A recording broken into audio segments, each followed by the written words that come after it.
No alzan la voz, no se imponen, y aún así todos les hacen caso. Entran a una sala llena de gente hablando fuerte, discutiendo, interrumpiéndose entre sí, y sin hacer nada especial, sin pedirlo, el ambiente cambia. Alguien pregunta su opinión antes que la de los demás. La conversación baja el volumen cuando ellos hablan. Nadie los nombró líderes, nadie los votó, nadie firmó nada. Y sin embargo, ahí está. Un respeto que nadie puede explicar del todo, ni siquiera ellos mismos. Y probablemente conoces a alguien así. Quizás es un compañero de trabajo que apenas participa en las reuniones, pero cuando dice algo, todos se callan para escucharlo. Quizás es un familiar que jamás ha levantado la voz en su vida, y aún así, nadie se atreve a llevarle la contraria sin pensarlo dos veces. Y tú te has preguntado, más de una vez, ¿qué tienen exactamente? Porque no es el cargo, no es el dinero, no es ni siquiera lo que dicen. Es algo anterior a las palabras. La mayoría de la gente asume que el respeto se gana hablando fuerte, ocupando espacio, imponiendo criterio. Pero la ciencia del comportamiento humano descubrió hace un par de décadas algo que contradice completamente esa idea y que explica exactamente lo que estás viendo en esas personas. Dos antropólogos, Joseph Henrich y Francisco Gill White, estudiaron cómo los humanos ganamos estatus dentro de un grupo y encontraron que en realidad existen dos rutas completamente distintas para llegar al mismo lugar. La primera la llamaron dominancia. Es el camino de la fuerza, la intimidación, el volumen, el control por miedo. Funciona, pero genera un respeto frágil, sostenido por presión, que se rompe apenas la fuerza desaparece. La segunda ruta la llamaron prestigio, y el prestigio no se impone, se otorga, voluntariamente. El grupo decide, casi sin darse cuenta, que esa persona merece más atención, más espacio, más peso en sus palabras, no porque la teman, sino porque confían en su criterio. Y aquí está la clave que casi nadie entiende. Las personas a las que respetas, sin poder explicar por qué casi siempre están recorriendo la ruta del prestigio, no la de la dominancia. No compiten por atención, la atención llega a ellas. Pero, ¿por qué el cerebro humano reacciona así? Para entender esto, hay que retroceder mucho más atrás en la historia de nuestra especie. Durante cientos de miles de años, sobrevivir en grupo dependía de identificar rápidamente a quién valía la pena imitar, quién sabía encontrar comida, quién detectaba el peligro antes que los demás, quién tomaba mejores decisiones bajo presión. Copiar a esas personas aumentaba tus probabilidades de sobrevivir.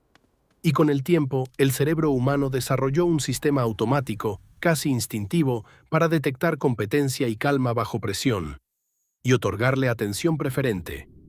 Ese sistema sigue exactamente igual hoy, solo que ahora se activa en una sala de reuniones en lugar de una sabana. Ahora bien, aquí hay algo mucho más interesante todavía, porque el prestigio no se comunica con palabras, se comunica con el cuerpo. Investigaciones sobre comunicación no verbal han demostrado que el cerebro humano forma juicios sobre estatus y competencia en fracciones de segundo, antes incluso de procesar lo que la otra persona está diciendo. Y la señal más potente no es hablar mucho, es la quietud. Piénsalo así. Cuando alguien se siente amenazado o inseguro, su cuerpo lo delata. Gestos rápidos, mirada inquieta. Necesidad constante de llenar cada silencio. Pero cuando alguien se siente genuinamente seguro de su lugar, no necesita demostrarlo. Puede quedarse en silencio sin que ese silencio se sienta incómodo. Puede escuchar sin interrumpir porque no está esperando su turno para demostrar valor.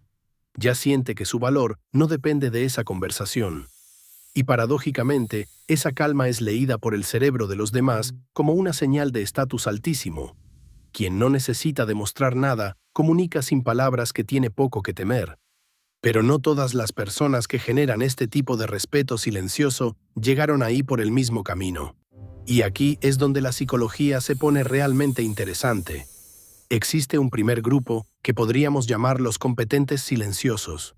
Son personas que simplemente saben más de lo que aparentan y no sienten necesidad de demostrarlo constantemente porque su seguridad no depende de la validación externa. Han fallado, han aprendido, han acumulado experiencia real y esa experiencia les dio algo que no se puede fingir: certeza tranquila. Hay un segundo grupo, los observadores estratégicos. Estas personas hablan poco, no porque no tengan opinión, sino porque prefieren entender la situación por completo antes de intervenir. Cuando finalmente hablan, sus palabras llevan el peso de haber esperado el momento exacto, y eso, sin que lo noten, entrena a los demás a prestarles atención cada vez que abren la boca. Y existe un tercer grupo, quizás el más particular de todos, quienes aprendieron esta calma no por elección, sino por necesidad. Personas que en algún momento de su vida entendieron que reaccionar de forma explosiva solo empeoraba las cosas, y desarrollaron, casi como mecanismo de supervivencia emocional, una capacidad de mantener la compostura incluso bajo tensión. Lo que empezó como protección terminó convirtiéndose en una de las formas de liderazgo más respetadas que existen. Y aquí hay algo que vale la pena detenerse a mirar, porque probablemente ya te estés preguntando de dónde viene tu propia versión de esto. Muchas personas que hoy generan este respeto silencioso crecieron en ambientes donde gritar no servía de nada, donde imponerse con volumen solo generaba más caos. Aprendieron, casi sin darse cuenta, que la influencia real no se grita, se demuestra. Otras simplemente observaron a alguien así de cerca, un maestro, un familiar, un jefe, y copiaron ese patrón sin ser plenamente conscientes de estarlo haciendo. Pero hay algo importante que hay que aclarar antes de terminar, porque suele malinterpretarse. Esta calma no es pasividad, no es indiferencia, y definitivamente no es debilidad disfrazada. Es exactamente lo contrario. Es la seguridad suficiente para no necesitar demostrar nada. La diferencia entre alguien callado por inseguridad y alguien callado por confianza está en una sola cosa: cuando finalmente hablan. El inseguro se queda callado y sigue callado. El que genera respeto se queda callado, observa, y cuando interviene lo hace con precisión, no con volumen. Esa diferencia, mínima en apariencia, es la que separa a alguien que pasa desapercibido de alguien que, sin buscarlo, termina liderando cualquier sala en la que entra.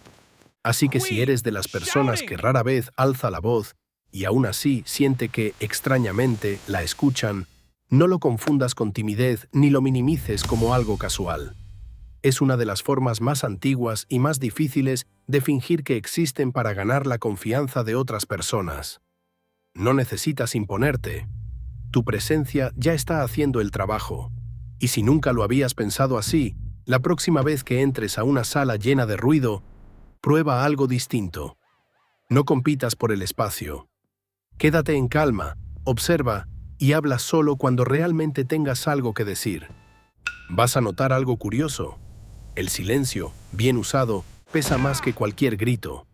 Si te reconociste en alguno de estos tres tipos, o si pensaste en alguien que conoces mientras escuchabas esto, cuéntamelo en los comentarios. Me encantaría leer en quién pensaste.